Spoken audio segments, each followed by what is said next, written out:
Good morning, students. Today we are going to discuss another topic of our chapter 1, real numbers, and that is irrational numbers. You all know very well what irrational numbers are.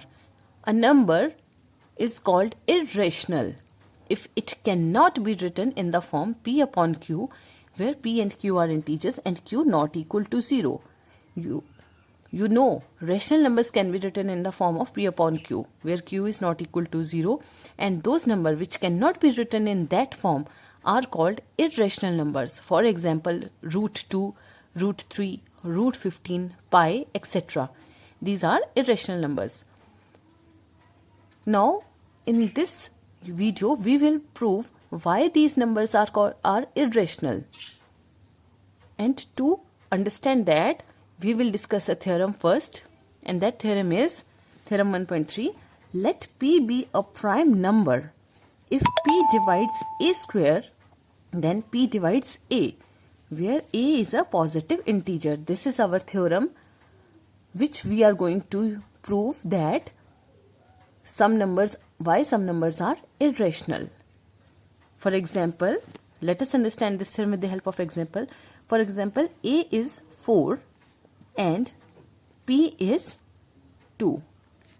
Then a square is 16 and 16 is divided by 2. If 2 divides 16, then 2 also divides 4. That is, if a square is divided by p, then a is also divided by p. Now on this basis, we will prove our first theorem, that is theorem 1.4. Root 2 is irrational. We have to show that root 2 is irrational. So let us start our proof. We will use the contradiction method to prove this theorem.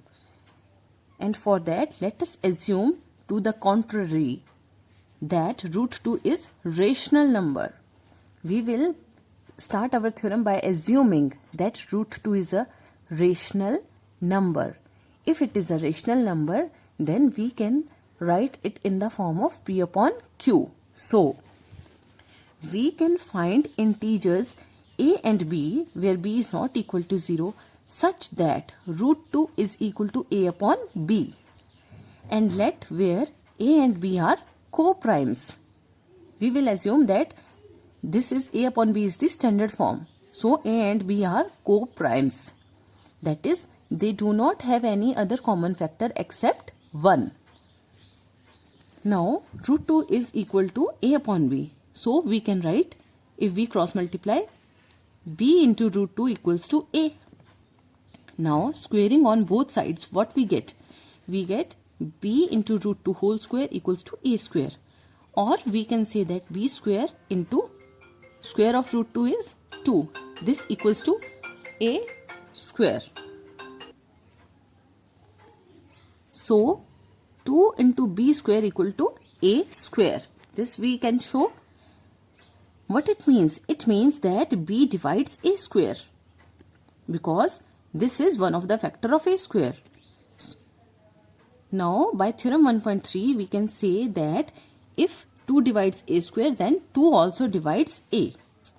What we studied in theorem 1.3, that if p divides a square, then p divides a. Similarly, if 2 divides a square, then 2 divides a. Now, if 2 divides a, we can write a as 2c for some integer c.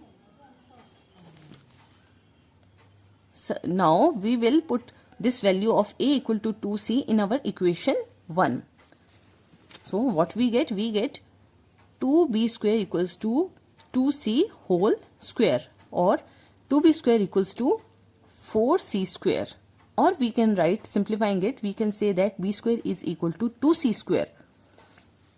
Now this means that 2 divides b square. 2 is one of the factor of b square. So 2 divides b square, and again by using theorem 1.3 we can say that 2 divides b. Therefore we have shown that 2 divides A, also 2 divides B. Therefore, we can say that A and B have at least 2 as a common factor. But this contradicts the fact that A and B have no common factor other than 1. What we assumed earlier? We assumed that A and B are co-primes, where root 2 is equal to A upon B and A and B are co-primes. But we have shown that it has a common factor other than 1, and that factor is 2. So our assumption is wrong. Therefore, root 2 is irrational number. Thus, we have proved the theorem.